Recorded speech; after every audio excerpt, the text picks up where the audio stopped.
Kalau saudara Provendus diberi kebebasan untuk memilih, saudara akan memilih menjadi menteri apa? Silakan. Nah, pertanyaannya adalah ringan saja. Saya yakin Provendus mampu menjawabnya.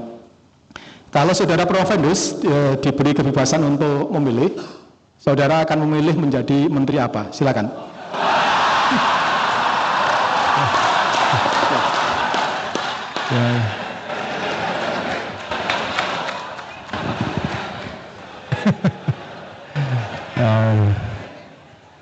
Ini kalau dijawab keluar dari sini sidang demosi nanti orang, bukan promosi. Terima kasih Pak Rektor. Saya ingin menjawab yang lain dulu sebelum ke sana. Jadi benar ada beberapa jalur kritis yang harus kita antisipasi. Paling tidak kita harus meyakinkan Indonesia itu jangan keburu tua sebelum kaya. Kita sering mendengarkan bonus demografi, muda produktif, 70% nanti usia produktif ketika Jepang, Eropa mengalami declining population, aging population. So what? Terus apa?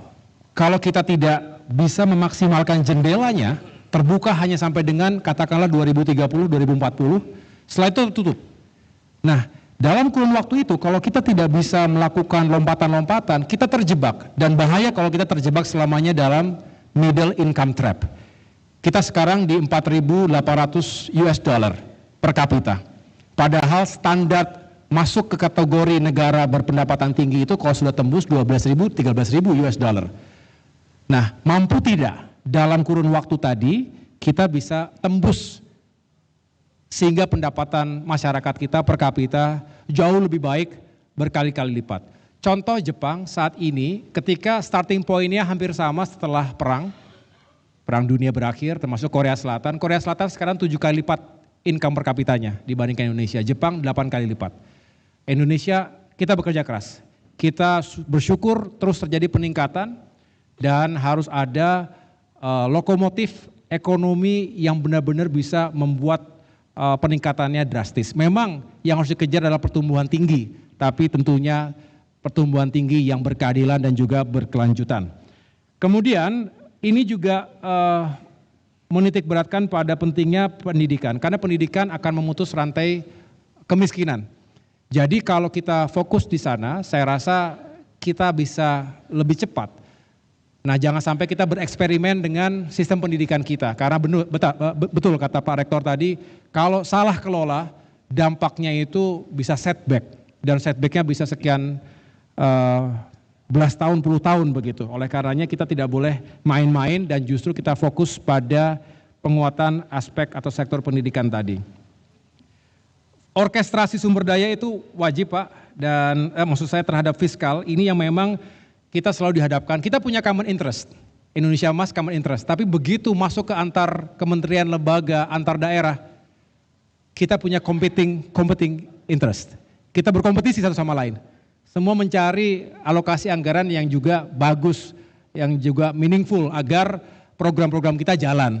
Semua bidang pasti merasa bidangnya penting, bahkan lebih penting daripada yang lain. Disinilah kembali kita mengharapkan hadirnya kepemimpinan yang juga bisa mengorkestrasi seperti kita bayangkan simfoni. Ada seorang dirigen. Nah, tidak setiap kali flute itu bunyi. Tidak setiap kali simba itu juga bunyi. Kalau drum band, marching band kemarin kita HUT TNI, yang datang HUT TNI kemarin luar biasa, 5 Oktober, itu lihat drum band. Ada penata ramanya, stick masternya.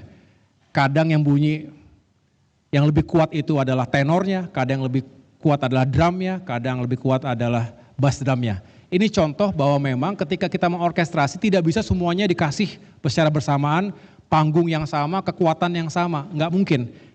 Selain tidak indah juga tidak memungkinkan. Oleh karena itu dalam mengelola sumber daya, utamanya fiskal, harus benar-benar tepat sasaran, prudent. Jangan semuanya ingin besar, tapi pada akhirnya justru menjadi tidak optimal semuanya. Ini sekali lagi butuh kekuatan orkestrasi yang juga berbasis pada prioritas yang memang telah ditetapkan sebelumnya. Dan yang terakhir, kalau ditanya tentu saya tidak bisa menjawab Pak, mohon maaf sekali. Kecuali ini saya nggak bisa menjawab ya, karena memang ini sudah menjadi tabiat, bukan hanya secara terbuka, secara tertutup saja. Kalau ditanya pasti saya mengembalikan kepada yang memberikan tugas. Karena itu adalah hak prerogatif seorang presiden. Tugas kita, ini berlaku nih banyak kawan-kawan di tentara, pasti begitu ya. Siap menjalankan tugas, siap. Gitu. Di mana saja. Asal tidak jauh dari Monas gitu kira-kira. Tapi prinsipnya di mana saja Pak, karena setiap orang punya value, setiap orang punya peran, dan saya dan yang lainnya semua pasti ingin menjadi bagian dari peran itu. Mudah-mudahan itu bisa kita wujudkan bersama-sama Pak. Jadi dimanapun kami siap dan harus siap. Terima kasih Pak. Oke.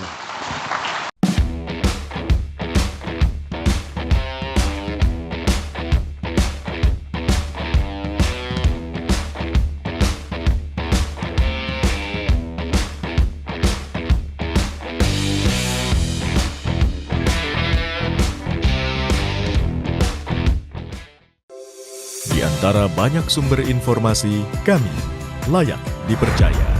Karena kami menggali lebih dalam, berpihak pada kebenaran, berpegang pada data dan fakta, agar layak Anda jadikan referensi. Kompas TV, independen, terpercaya.